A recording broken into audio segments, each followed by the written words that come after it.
신약성경 304페이지 갈라디아서 3장 15절입니다.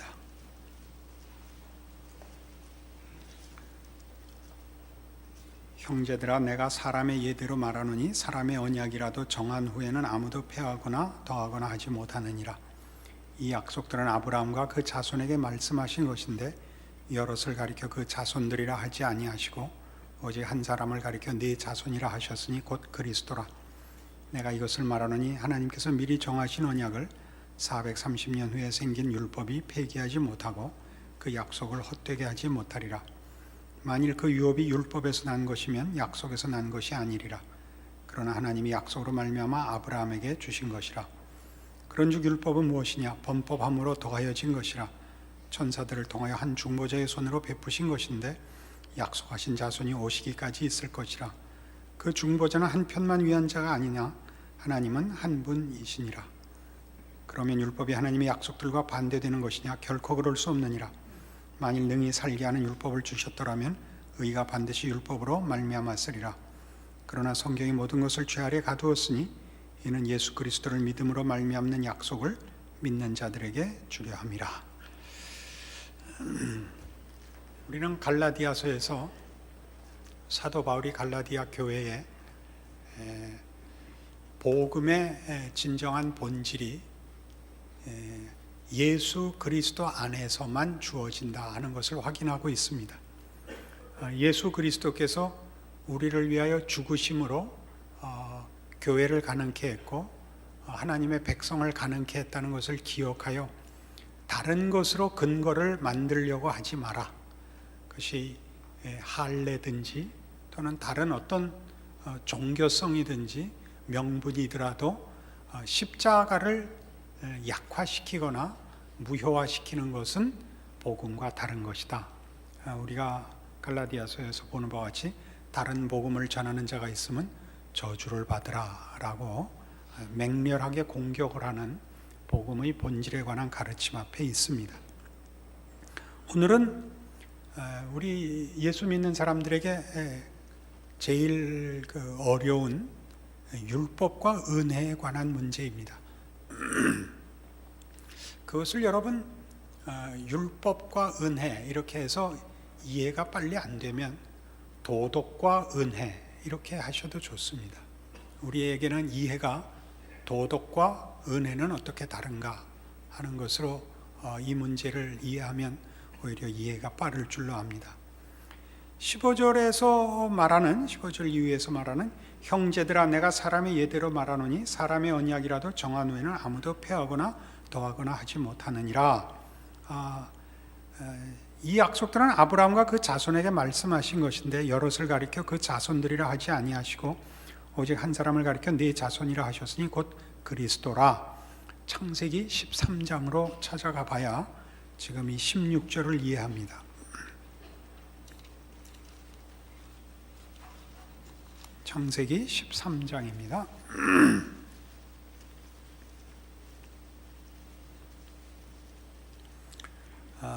구약 성경 첫 번째 책인 창세기 13장 14절.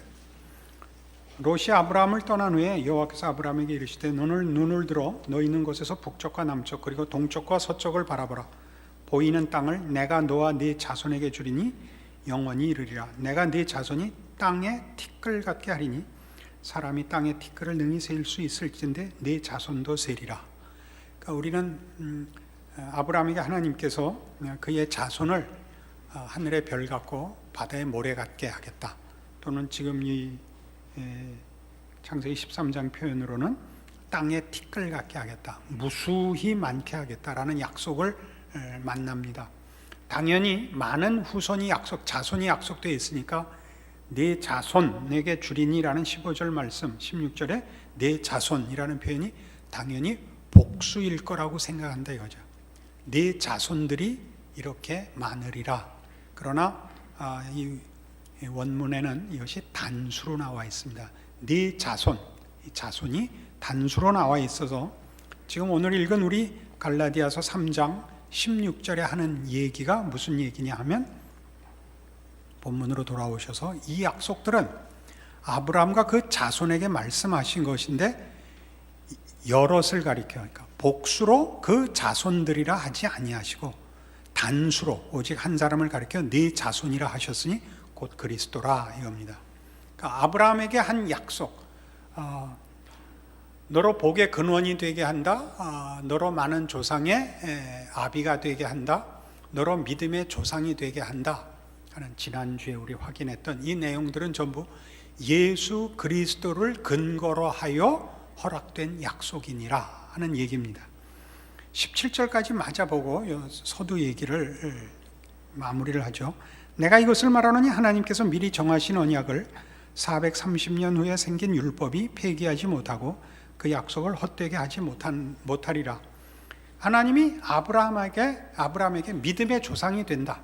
우리 지난주에 했던 것 잠깐 기억해 보십시오. 아브라함이 믿음의 조상이 된다는 것은 아브라함식으로 부르는 자의 대표자가 된다. 아브라함식으로 부른다는 것은 그가 무엇을 한 근거 없이 하나님이 당신의 작정으로 불러낸 자들의 대표자, 모범 사례입니다. 아브라함 같이 부를 자는 땅에 티끌같이 많을 것이며 하늘의 별같이 많을 것이며 바다의 모래같이 많을 것입니다. 우리 모두가 거기에 속합니다. 그래서 지금 오늘 본문에서 하려는 얘기는, 지난주에 하려는 얘기가 하나님의 작정이라는 것이 우리의 무슨 자격과 근거보다 우위에 있다, 모든 조건이 하나님의 작정에 있다를 확인했다면, 오늘 사도 바울이 확인하려는 것은 율법이 생기기 전이다. 그러니까 우리가 무슨 조건을 만들 수 있는 그 기회가 주어지기 전에, 아무런 조건도 만들 수 없는 때에 이미 하나님이 먼저 우리를 불러, 율법이라는 것을 주기 전에 약속이 먼저 있음으로써 하나님의 작정과 은혜가 하나님의 기뻐하신 신적 의지에 근거하고 있다라는 것을 확인시킨다 하는 것입니다. 그러니까 이 15절에서 17절까지 얘기의 핵심 두 얘기는 약속이 우리의 행위적 근거보다 우선하며, 이 약속은 그리스도를 근거로 하고 있고 그리스도로서 성취되고 완성될 것임을 말하고 있다. 약속과 그리스도, 이렇게 얘기할 수 있습니다. 그럼 우리가 오늘 확인하려는 것은 하나님의 작정이 우선하는 것, 하나님의 주권을 강조하는 것이 우리 모든 예수 믿는 사람들이 꼭 알아야 되는 기독교 신앙의 근거입니다. 그것이 예수 안에서 성취됐다 하는 사실에서 더욱더 우리는 우리를 위하여 죽은 것도 아니며, 우리가 우리를 위하여 죽어서 해결할 문제도 아니며, 성자 하나님이 우리 대신 죽으시며 그의 능력으로 사망 권세를 이기어 부활 생명이, 구원이, 영생이 주어졌다를 확인합니다. 그럼 오늘 확인하려는 건 뭐냐? 그럼 율법은 뭐냐 하는 것이죠. 우리 서두에 얘기한 대로 우리가 이해하기 좋게 조금 바꾸면 도덕은 뭐냐? 사실은 율법은 도덕보다 큰 겁니다. 도덕은 조금 더 차원이 심성적인 대로 국한시키지만, 율법이라는 것은 모든 원인 결과의 법칙을 가르게 하는 인간 행위를 말합니다. 거기에 도덕도 들어갑니다. 그러나 우리가 이해하기 좋게 하기 위해서 제가 도덕이란 단어를 자꾸 교차적으로 쓸 겁니다. 그럼 율법은 뭐냐? 19절에 이렇게 동일한 질문이 나옵니다. 그런즉 율법은 무엇이냐? 하나님이 다 작정했고 은혜로 말미암고 예수 안에서 될 것이라면 율법은 도대체 왜 줬냐? 우리 즉각 그렇게 물을 수 있습니다.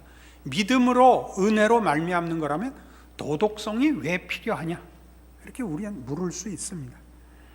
은혜로 말미암는 것이 우리에게 아무런 조건을, 자격을, 책임을 요구하지 않는다면 그러면 도덕이 왜 필요하냐? 능히 물을 수 있는 질문이 되죠. 그런즉 율법은 무엇이냐? 범법함으로 더하여진 것이라. 천사들을 통하여 한 중보자의 손으로 베푸신 것인데 약속하신 자손이 오시기까지 있을 것이라. 그 중보자는 한편만 위한 자가 아니나 하나님은 한 분이시니라. 그러면 율법이 하나님의 약속들과 반대되는 것이냐? 결코 그럴 수 없느니라. 만일 능히 살게 하는 율법을 주셨더라면 의가 반드시 율법으로 말미암았으리라. 그러나 성경이 모든 것을 죄 아래 가두었으니 이는 예수 그리스도를 믿음으로 말미암는 약속을 믿는 자들에게 주려 함이라. 율법을 준 이유는 율법으로 말미암아 모든 사람을 죄 아래 가두어서 예수 그리스도로 말미암는 은혜를 성립시키려고 했다는 것입니다. 이 설명을 기억하셔야 됩니다. 율법이 옴으로 인하여 예수 그리스도로 말미암는 은혜를 부각시키며 은혜로만 우리 모두를 몰았다는 것입니다. 율법은 예수 그리스도에게서 다른 데로 초점이 흐려지거나 다른 데로 곁길로 새는 것을 막게 하기 위하여 우리 모두를 죄 아래 가두고 묶기 위하여 주어진 것이랍니다. 척 이해가 안 가는 놀라운 말씀인데, 그러니까 율법은 은혜를 바라보고 있는 겁니다. 은혜로 우리를 몰기 위하여 준 것입니다. 로마서 3장으로 가시죠.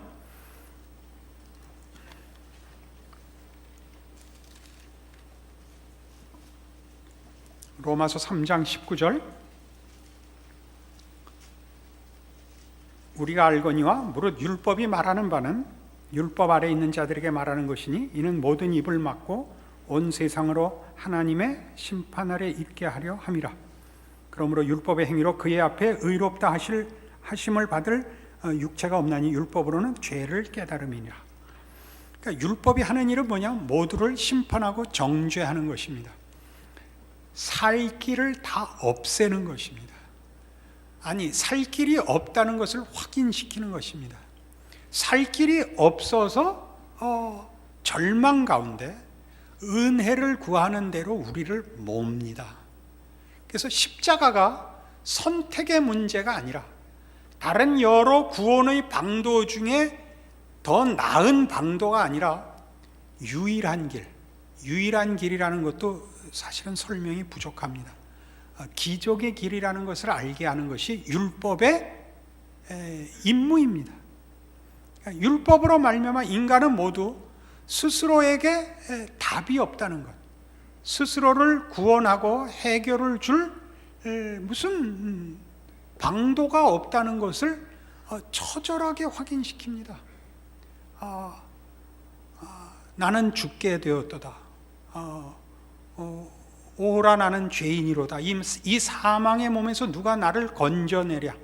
이 고백을 하게 만드는 것이 율법이 하는 일입니다. 도덕이 하는 일입니다. 실제로 여러분들이 도덕성을 추구해 보시면 도덕성은 그것을 완전히 추구하지 못하는 요구까지 하고 있습니다. 도덕성이란 건 결국 심성이 완전해져야 되는 것인데 심성이 완전한 자는 없습니다. 그걸 가리고 숨길 수는 있습니다. 도덕을 실천해 본 사람들은 누구나 아는 것입니다. 그래서 이 19절 20절의 이 율법이 행하는 모든 입을 막고 모든 육체를 정죄하여 절망 가운데 가둔 다음에야 비로소 십자가 얘기가 나오는 것입니다. 21절. 이제는 율법 외에 하나님의 한 의가 나타났으니 율법과 선지자들에게 증거를 받은 것이라. 율법 외에 나타난 의입니다. 그러니까 구원은 율법의 의와 다릅니다. 다르다라고 얘기하는 것으로는 사실은 부족합니다. 우리는 대책이 없습니다. 하나님이 율법이라는 범주를 벗어난, 그 한계를 벗어난, 즉 기적의 길을 여셨다. 그것이 십자가다. 이렇게 얘기하는 것입니다. 그러니까 십자가를 벗어나면 여러분은 절망과 파멸 외에 다른 것을 만날 수가 없습니다. 중립지대에 있지 않습니다. 이건 매우 중요합니다. 우리는 오늘날 어떤 시대에 살고 있느냐 하면 기독교가 상대적으로 우월한 종교라는 그런 사고가 만연한 사회에 삽니다. 같은 종교끼리 왜 배척하며 편협하게 굴며 핍박하는가, 옹졸하지 않은가, 어떻게 당신네들만 옳단 말인가, 너무 오만하지 않은가라는 공격을 기독교가 받고 있습니다. 그것은 인간을 아직 몰라서 그렇습니다. 인간에게 답이 없다는 것을 다른 모든 종교에서 확인하셔야 됩니다. 다른 모든 종교는 증상을 잠깐 가려주거나 잠깐 우리를 어떤 환상 속으로 인도하여 현실을 잊게, 자신을 잊게 해줄 수는 있을지 모릅니다. 답이 없습니다. 우리가 예수를 믿으면서도 가장 놀라는 일이 뭐냐 하면 예수를 믿는다고 해서 우리 자신에 대한 감각이 없어지는 것이 아니라는데 예수 믿는 자의 혼동이 있습니다. 여러분, 예수를 믿으면 늘 화평하고 확신에 차고 분명하다고 생각하는 것은 신앙이 약속하는 것이 아닙니다. 신앙이 약속하는 것은 우리가 누구인가를 분명하게 지적함으로써 예수 안으로 돌아오라, 예수 밖에는 방법이 구원의 길이 없다라고 다시 말하여 우리를 예수 안으로 붙잡아내는 것입니다. 그러니까 우리가 예수를 믿는다는 것마저도 자신의 근거로 삼으려 할 때, 이건 말이 조금 애매해졌습니다. 예수를 믿는다는 것을 다른 사람과 비교하여 내가 가진 무기로 생각하여 근거로 삼을 때, 인과의 법칙으로 사용하면 우리는 신앙에서 곧 떨어집니다. 나중에 오늘 결론 부분에서 확인하겠습니다만 성경이 얘기하고 싶어하는 건 그것이 아닙니다. 예수를 믿는 것은 언제나 사실 그렇게 분명하고 확신에 차고 안심되는 것이 아닙니다. 왜냐하면 예수는 나 자신에게 있지 않고 내 밖에 있는 구세주입니다. 구세주라는 제3자를 믿어야 됩니다.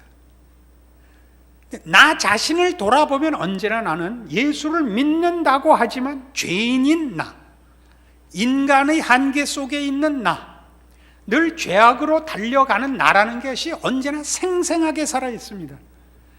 무슨 죄의 뿌리를 못 뽑았다든가 신앙의 어떤 경지에 이르지 못했다라는 얘기가 아닙니다. 나는 늘 죄인입니다. 예수로 말미암아 예수를 통하여 예수 안에서 구원을 얻지, 예수를 믿는다는 믿음이라는 이름을 내세운 자랑으로마저도 구원의 근거가 되지 않습니다. 그래서 이중적인 경험이 있습니다. 나라는 사람에 대한 죄인된 확인, 절망에서는 벗어나겠죠. 예수를 믿는다는 신앙 고백이 우리를 절망에서 벗어나게 하지만 그것이 예수를 믿는다는 믿음 안에 나를 붙잡게 했다고 해서 내가 인간이 아닌 것이 되질 않습니다. 여러분 다 경험하시잖아요. 천사가 되질 않습니다. 소위 좀 한 단계 낮춰서 성자가 되지도 않습니다. 신앙인들은 많이 고민하는 자들입니다. 나는 왜 이럴까? 거기에 바로 오늘 이 본문에 위력이 있습니다. 이게 율법이 하는 일입니다. 율법이 우리를 어디로 몰고 간다고요? 예수로 몰고 갑니다. 예수가 없다면 방법이 없구나. 예수가 나를 위해서도 죽었단 말이냐? 예수가 정말 하나님이 보내신 구원자더란 말이냐? 그가 사망 권세를 이겼더란 말이냐?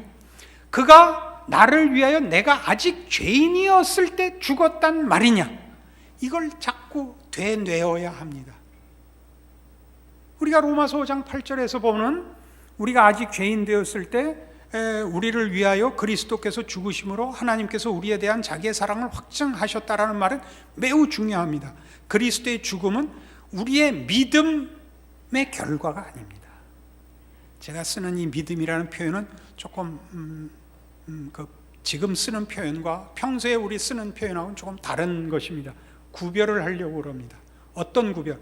그것이 율법적 차원, 종교성의 차원으로서의 근거가 되지 마십시오. 근거는 언제나 예수 그리스도 뿐입니다. 예수 그리스도를 믿는 믿음이라고 할 때는 지난주에 아브라함의 사건과 연결해서 내가 붙잡은 예수가 아니라 나를 붙잡은 예수입니다. 그래서 그가 우리가 죄인 되었을 때 죽으심으로써 하나님의 사랑이 확정됐다는 것은 사랑은 조건이 없는 것이다, 이유가 없는 것이다를 확정하셨다는 뜻이 됩니다. 내가 예수 믿지 않을 때, 하나님을 찾지 않을 때 예수님이 나를 위하여 죽으심으로 구원이라는 것이, 인간에게 허락된 이 하나님의 백성이 된다는 이 구원이 전혀 하나님 쪽에 근거되어 있고 작정에 근거되어 있고 그때 실현되었다라는 것을 확증하시란 말이죠. 그게 이 로마서 3장 이야기입니다. 그래서 로마서 3장은 그 이후에 나오는 율법으로 말미암는 정죄, 율법으로 말미암는 절망, 그다음에 예수 그리스도로 말미암는 소망, 약속들이 전부 예수 그리스도와 믿음이라는 단어로 전부 합쳐갑니다. 21절부터 다시 보시죠. 이제는 율법에 하나님의 한의가 나타났으니 율법과 선지자들에게 증거를 받은 것이라. 곧 예수 그리스도를 믿음으로 말미암아 모든 믿는 자에게 미치는 하나님의 의인이 차별이 없느니라. 예수로 말미암고 믿음으로 말미암는데, 이때 말하는 믿음은 아까도 얘기한 것 같이 제가 차별했죠. 우리가 내민 손이 아니라 하나님이 붙잡은 손으로서의 믿음입니다. 그러니까 율법이 하는 일이 뭐라고요? 우리를 예수 없으면 방법이 없는 자리로 몰고 가는 것입니다. 그래야 십자가와 예수 그리스도의 필요성과 예수를 보내신 하나님의 하나님 되심으로만 우리를 몰고 가는데 율법의 역할이 있습니다. 범법함을 인하여 더한 것, 죄를 짓고 있기 때문에 준 것입니다. 죄를 지을지 말지에 놓여있는 중립지대에서 율법이 요구되는 것이 아니라 죄를 짓고 있기 때문에 준 것입니다. 뭘 하려고? 네가 죄인이라는 것을 확인하라고 준 잣대이지, 율법을 주어 지키나 못 지키나 보자고 준 조건이 아니라는 말이죠. 범법함을 인하여 더한 것이라고요.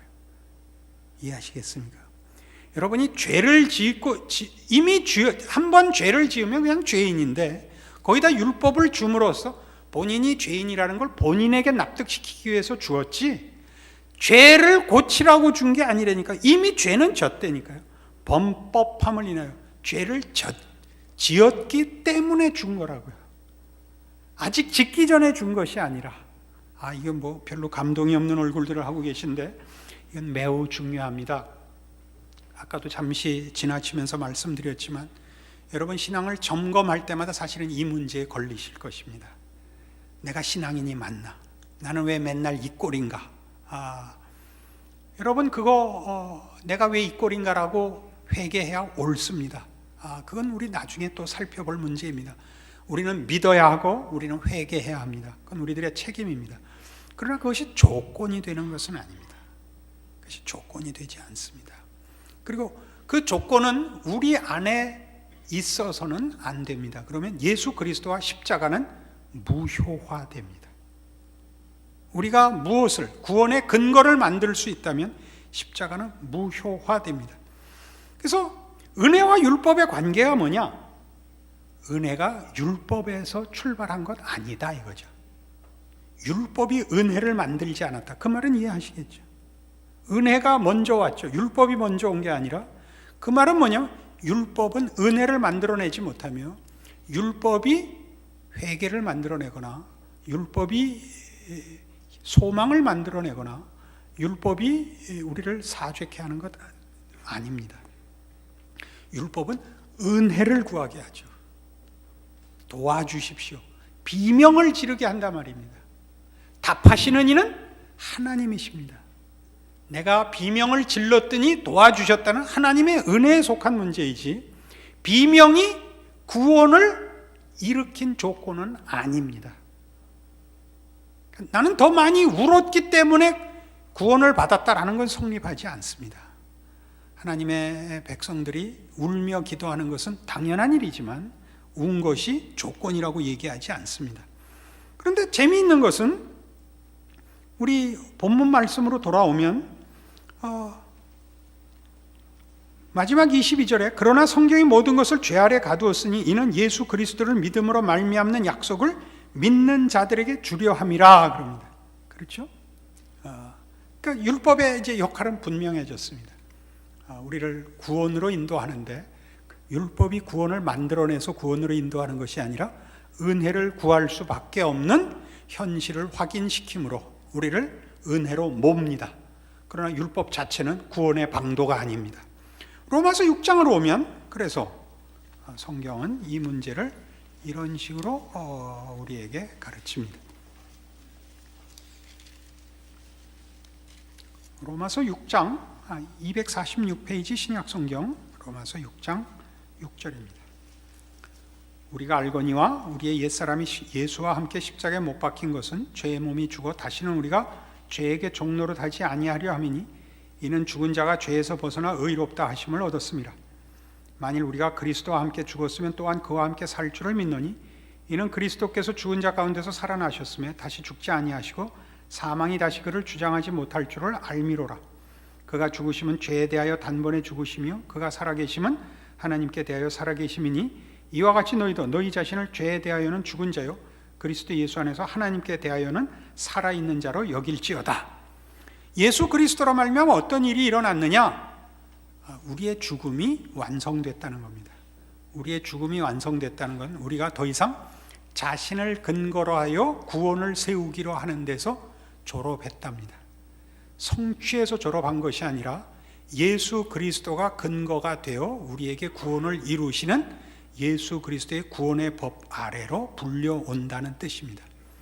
예수의 죽으심은 인간이 자기를 위하여 자기가 근거를 가져야 되는 인과의 법칙에서 모든 인류를 죽게 만드는 것입니다. 죽음으로 그 자리를 벗어나 예수 그리스도의 부활로 하나님 나라의 유일한 자격, 조건, 이유, 예수 그리스도로 말미암아 허락되는 구원, 예수 그리스도의 부활로 시작되는 새로운 인류를 만들어내시는 것입니다. 여기서 중요한 것은 은혜는 율법에서 난 것이 아닙니다. 그러나 이제 보다시피 이 로마서 6장이 얘기하는 대로 우리는 이제 하나님께 대하여 살아있는 자고, 그래서 12절 그러므로 너희는 죄가 너희 죽을 몸을 지배하지 못하게 하여 몸의 사욕에 순종하지 말고 또한 너희 지체를 불의의 무기로 죄에게 내주지 말고 오직 너희 자신을 죽은 자 가운데서 다시 살아난 자와 같이 하나님께 드리며 너희 지체를 의의 무기로 하나님께 드리라. 죄가 너희를 주장하지 못하리니 이는 너희가 법 아래에 있지 아니하고 은혜 아래에 있음이라 라고 얘기함으로써 은혜는 율법으로 말미암지 않았는데 은혜는 율법을 세웁니다. 율법은 은혜와 대치되지 않습니다. 율법은 은혜를 반대하고 있는 것 아닙니다. 율법은 은혜로 우리를 내어 몹니다. 우리를 몽학선생이 되어 예수 그리스도에게로 갈 수밖에 없게 만듭니다. 무엇 때문에요? 다른 데 길이 없기 때문에. 예수 그리스도가 유일한 해답이라는 것을 우리에게 가르칩니다. 율법이 예수 그리스도를 가르치는 것이 아니고 예수 그리스도 외에는 전부 절망이라고 문을 닫아 거는 겁니다. 그래서 예수 그리스도로 말미암는 구원이 이루어지자 우리는 비로소 무엇을 할 수 있느냐 하면 율법을 구원의 조건으로서가 아니라 구원받은 자의 정체성으로 수용할 수 있게 됩니다. 그것이 하나님에 대하여 사는 것입니다. 우리는 아까도 제가 이걸 도덕과 이렇게 대체해서 한번 생각을 하자고 했습니다. 우리가 도덕을 자신 안에 근거를 가지는 것으로 자신에게 적용하기 시작하면 나타나는 것은 정죄와 심판밖에 없습니다. 자신의 의로움을 증거하려면 율법적 시각에서나 도덕적 시각에서는 자기의 옳음을 적극적으로 사용할 수가 없습니다. 우리는 마태복음 22장에서 이러한 율법의 그 요지를 만나는데 어떤 율법사가 예수님께 묻기를 어떤 계명이 제일 큽니까? 라고 할 때 예수님께서 첫째는 내 마음을 다하고 뜻을 다하고 성품을 다하여 주 너의 하나님을 사랑하라 하는 것이요 둘째는 이와 같으니 네 이웃을 내 몸같이 사랑하라 하셨으니 이것이 율법과 선지자의 대강령이니라 라고 설파하십니다. 율법이 사랑으로 갑니다. 실제로 율법은 그리스도 예수 안에 들어가 있지 않으면 율법은 심판과 정죄의 역할 이상을 하지 못합니다. 예수 없이 자기 자신에게서 의를 이루려고 할 때는 도덕은 나를 정죄할 뿐 아니라 내 주변에 있는 모든 사람을 정죄하게 만듭니다. 옳다는 것은 적극적인 방도가 없습니다. 율법적 차원에서의 옳은 것은 그러지 않은 것이 답니다. 정직하다는 건 뭡니까? 거짓말하지 않는 것입니다. 깨끗하다는 것은 더럽지 않은 것입니다. 예수 안에 들어가야 비로소 적극적인, 즉 생명이 그 힘을 발합니다. 생명이 진리 안에서 클 수가 있습니다. 이것이 성경이 말하는 율법과 은혜의 관계입니다. 모든 은혜는 우리를 하나님의 거룩하심으로, 하나님의 성품으로 우리를 초청하고, 그래서 우리는 율법의 요구가 구원의 조건으로서가 아니라 구원을 받은 자의 당연한 실력으로 성취되고 책임되어지는 것을 확인하게 됩니다.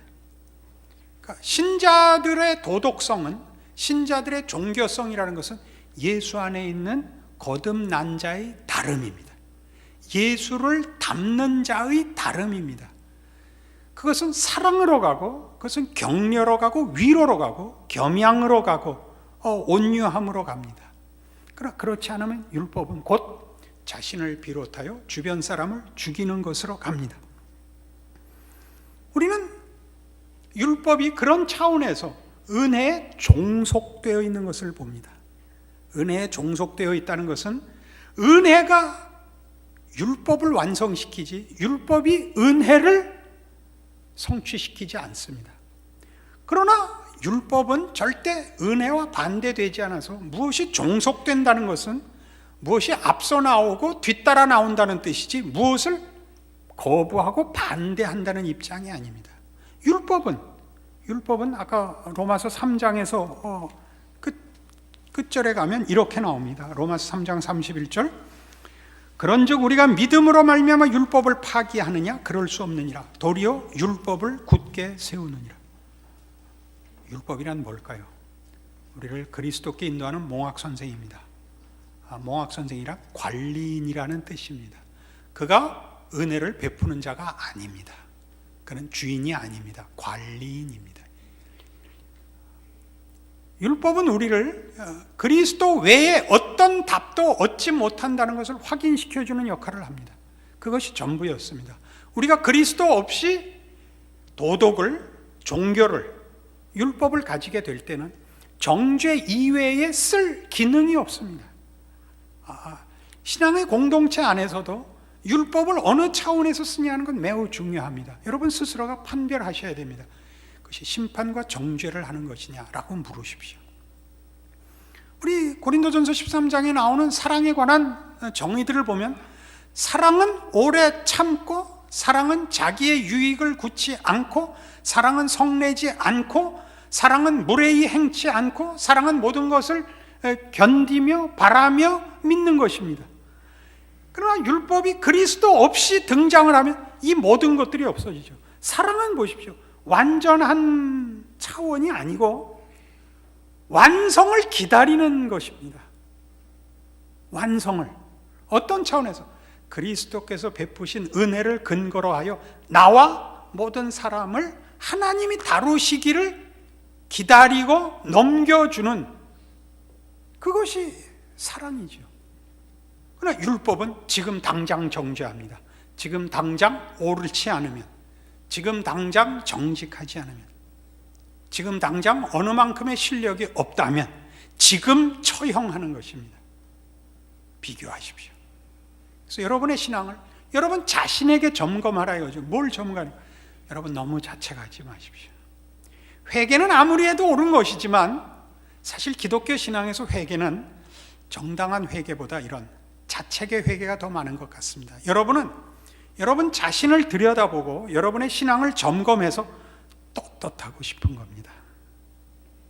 여러분 양심과 여러분의 종교적 기대에 여러분이 만족되고 싶은 것입니다. 그것은 신앙이 아닙니다. 신앙은 참는 것입니다.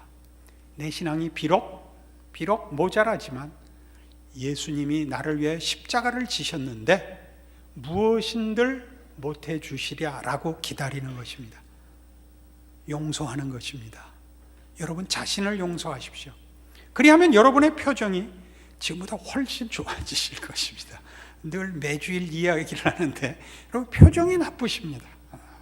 날이 추워서 그런 줄은 알고 있지만 예수 믿는데 표정이 나쁘다는 건 큰 약점입니다. 그렇지 않습니까? 예수 믿는데 표정이 나쁘다. 무슨 이렇게 얘기하면 안 되지만 무슨 근심이 있으십니까? 근심이 있습니다. 늘 내가 나 자신에 대해서 불만입니다. 그렇죠? 부족함이 있습니다. 자책합니다. 그러나 그거는 지금 오늘 설교를 통해서 여러분이 한번 점검해 보셔야 할 내용입니다. 내 근심은 내 율법적 의를 만족시키고 싶은 욕심인가? 예수 안에서 허락된 은혜를 제대로 이해하고 있으면서 이 의심이 나올 수 있는가? 한번 여러분 오늘의 말씀으로 확인해 보셔야 됩니다. 그러면 여러분 예수를 보내셨다는, 예수로 말미암아 구원을, 은혜를 베푸셨다는 것의 크기를 알게 됩니다. 그럼 여러분 표정이 변하시고 여러분의 신자된 인생에 대하여 긍정하시게 됩니다. 믿음의 승리라는 것은 견디는 것입니다. 견디십시오. 웃으십시오. 결국은 하나님이 승리하실 것을 십자가로 바라보십시오. 그는 죽으셨지만 부활하사 사망 권세를 깨뜨리시는 것입니다. 여러분 모두에게 십자가의 큰 비밀이, 신비와 능력과 소망이 오늘의 말씀으로 있기를 바랍니다.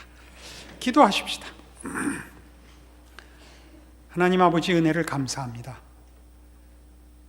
하나님 되심은, 그 위대하심과 그 자비로우심과 신실하심은 시간을 더할수록, 말씀을 더할수록, 예수 그리스도를 더 많이 알수록, 그리고 나 자신과 우리의 신앙에 실패할수록 더 깊이, 더 높이, 더 놀랍게 알 수밖에 없습니다.